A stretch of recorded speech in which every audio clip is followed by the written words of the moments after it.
Dear students, today in this class we will study about 2D coordinate system.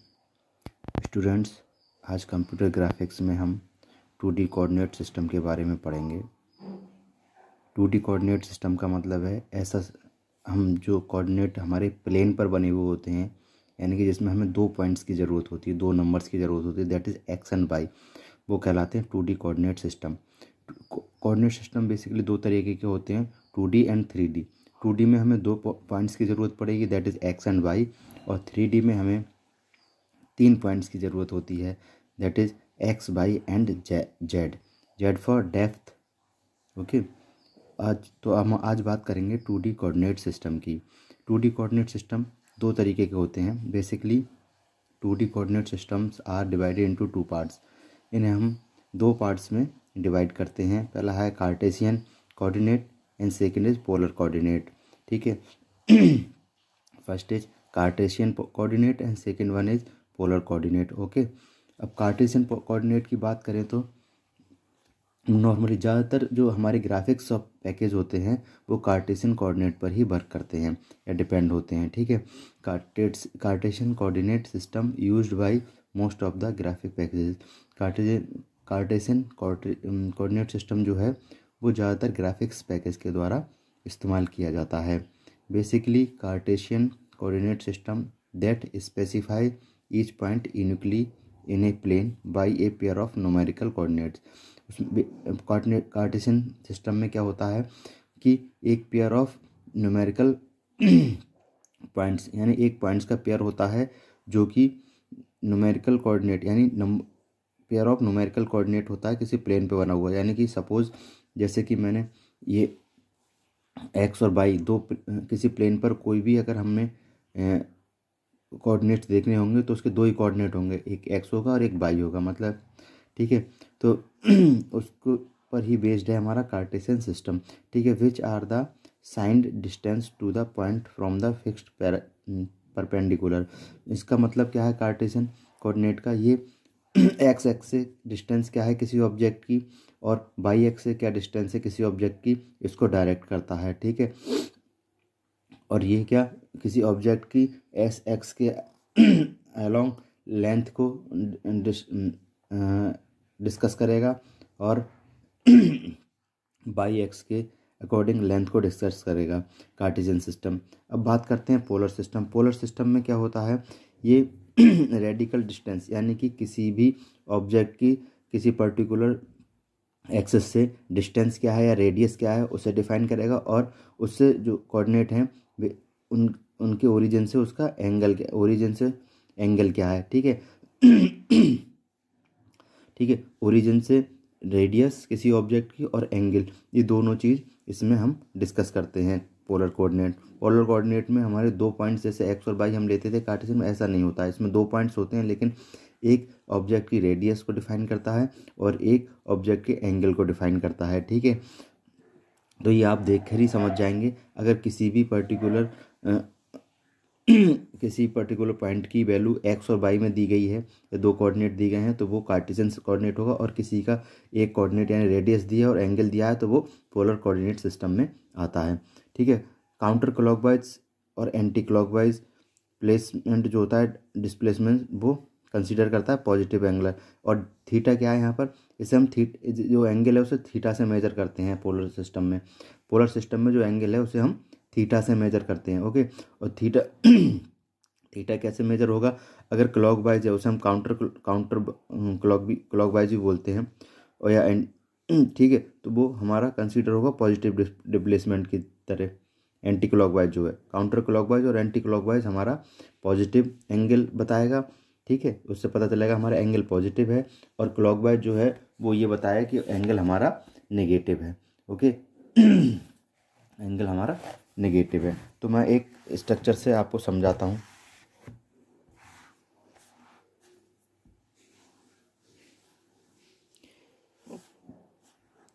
देखिए, ये 2D plane है हमारे पास,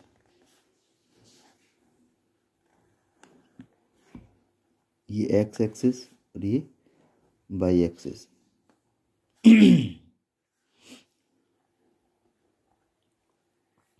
अब मान लीजिए कोई ऑब्जेक्ट यहाँ पर है, ठीक है, कोई ऑब्जेक्ट यहाँ पर है, तो इसके दो कोऑर्डिनेट होंगे, एक तो होंगे कार्टेशियन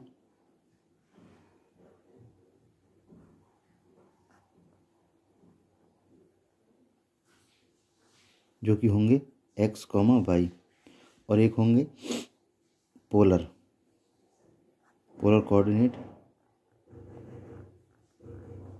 जो होंगे r, 0 theta, sorry r, theta या 0, ठीक है, जो भी एंगल होगा।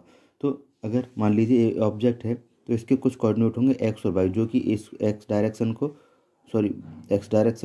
और y डायरेक्शन को इंडिकेट करते होंगे, ठीक है। और लेकिन जब हम पोलर की बात करेंगे तो ये कोऑर्डिनेट, इसकी जो डिस्टेंस है r ये डिफाइन करेगा और एंगल थीटा डिफाइन करेगा, ठीक है। तो ये डिस्टेंस हमारी x होगी और ये डिस्टेंस y, ठीक है। इस तरीके से हम कोऑर्डिनेट सिस्टम को डिफाइन करते हैं। ये एक्स कार्टेशियन कोऑर्डिनेट क्या है, ये डिफाइन करेगा कि इस कोऑर्डिनेट की वैल्यूज़ क्या है, यानी एक्स पर क्या वैल्यू है, वाई पर क्या वैल्यू है। मान लीजिए यहाँ अगर हमने पॉइंट्स दे दिए हैं 1 2 3 4 5 6 7, 1 2 3 4 5 6 7 तो इसके जो एक्स और वाई क्या होंगे वो 7,7 होंगे। और मान लीजिए आर रेडियस 10 है, एंगल 60 है या 30 है, ठीक है। एंगल अगर 30 डिग्री है तो आर इसके कोऑर्डिनेट क्या होंगे 10, 30, ओके, ये कोऑर्डिनेट होंगे। इस तरीके से हम पोलर और कार्टेशियन को डिफरेंशिएट करेंगे,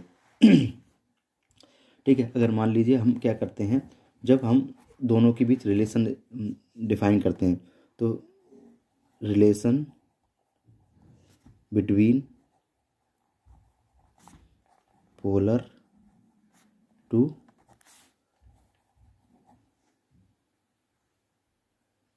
कार्टेशियन कोऑर्डिनेट जब पोलर से कार्टेशियन का कोऑर्डिनेट का रिलेशन करेंगे तो उसके लिए हमारे पास एक फार्मूला है, इट एज फॉलोज। तो फार्मूला क्या है देखिए, तो मान लीजिए हमारे पास पोलर कार्टेशियन दिया हुआ है और इसे पोलर में कन्वर्ट करना है, कार्टेशियन गिवन है और इसे पोलर में कन्वर्ट करना है। तो हमारे पास जो फार्मूला होगा वो होगा x equal to r cos theta और y equal to r sine theta. ये जो फार्मूला है इसके थ्रू हम पोलर को फाइंड कर लेंगे, यानी कार्टेशियन गिवन है और पोलर हमें निकालना है, तो इस फार्मूला के थ्रू हम फाइंड करेंगे। और अगर if relation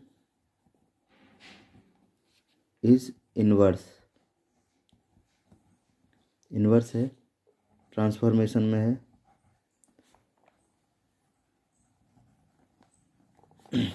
from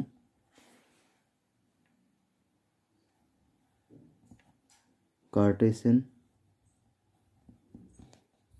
to polar, okay, तब हम क्या करेंगे, उसके लिए हमारे पास, यानी कि इसका मतलब है आर और थीटा की वैल्यू हमें दी होगी, एक्स और वाई की वैल्यू दी होगी, आर और थीटा की वैल्यू निकालनी है। एक्स और वाई की वैल्यू दी होगी और एक्स और वाई की वैल्यू गिवन होगी, आर और थीटा की वैल्यू हमें निकालनी होगी। और इसमें क्या देखा था हमने कि आर और थीटा की वैल्यू गिवन है और एक्स वाई की वैल्यू हमें निकालनी है, ठीक है। तो इसमें हम इस फॉर्मूले के थ्रू निकालेंगे, it as follows, r equal to हो जाएगा under root x square plus y square, okay, under root x square plus y square, ये आर की वैल्यू निकालने के लिए। और थीटा की वैल्यू के लिए, थीटा की वैल्यू हम निकालेंगे 10 - 1 बाई अपॉन एक्स, थीटा की वैल्यू इससे निकालेंगे 10 - x upon x by upon x, okay, by upon x, ये एक्स है, ठीक है। अब एक एग्जाम्पल के थ्रू मैं आपको कन्वर्ट करके बताता हूँ, फिर क्लियरली आपको समझ में आ जाएगा, ठीक है। अब हम करेंगे conversion from Cartesian to polar, okay. मान लीजिए जो हमारा क्वेश्चन है वो है what is 12,5 in polar coordinate. Polar coordinate में 12,5 क्या होगा, तो इसका सॉल्यूशन देखते हैं। मान लीजिए 2D प्लेन है हमारे पास, एक एक्स और ये वाई, ठीक है, और ये एक ऑब्जेक्ट है, ठीक है। आर हमें फाइंड करना है और थीटा हमें फाइंड करना है, ठीक है। ये वैल्यू 5 दी हुई है और ये वैल्यू 12 दी हुई है, ठीक है। एक्स की वैल्यू 12 है और वाई की वैल्यू 5 है। तो हमें क्या फाइंड करना है, आर एंड थीटा, ये फाइंड करना है, ठीक है। तो इसके लिए हम क्या करेंगे, पाइथागोरस प्रमेय का use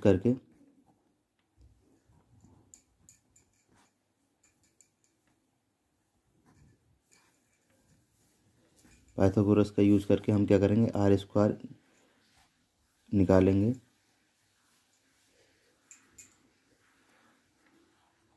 x square plus y square, और आर हो जाएगा हमारा under root x square plus y square, okay.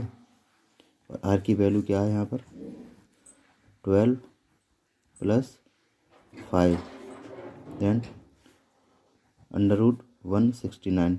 ये आर की वैल्यू हो जाएगी हमारी 13, ठीक है। आर की वैल्यू हो जाएगी 13। Then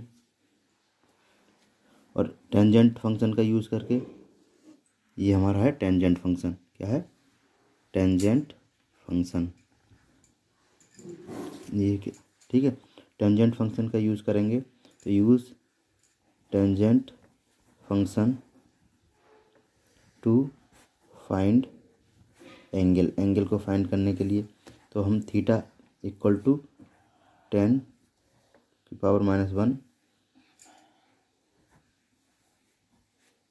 by upon x, okay. तो थीटा 10⁻⁻1 5/12, इसे सॉल्व करेंगे तो हमारे पास थीटा की वैल्यू आ जाएगी 22.6। तो दो जो पेयर होगा क्या होगा, द पेयर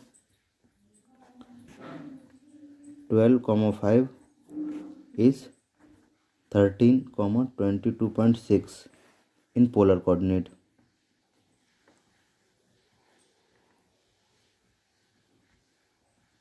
ठीक है।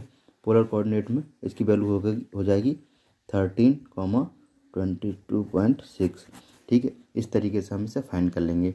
तो स्टूडेंट्स, आज की वीडियो लेक्चर में इतना ही। कल नेक्स्ट टॉपिक के साथ फिर मिलते हैं, ओके। Thank you.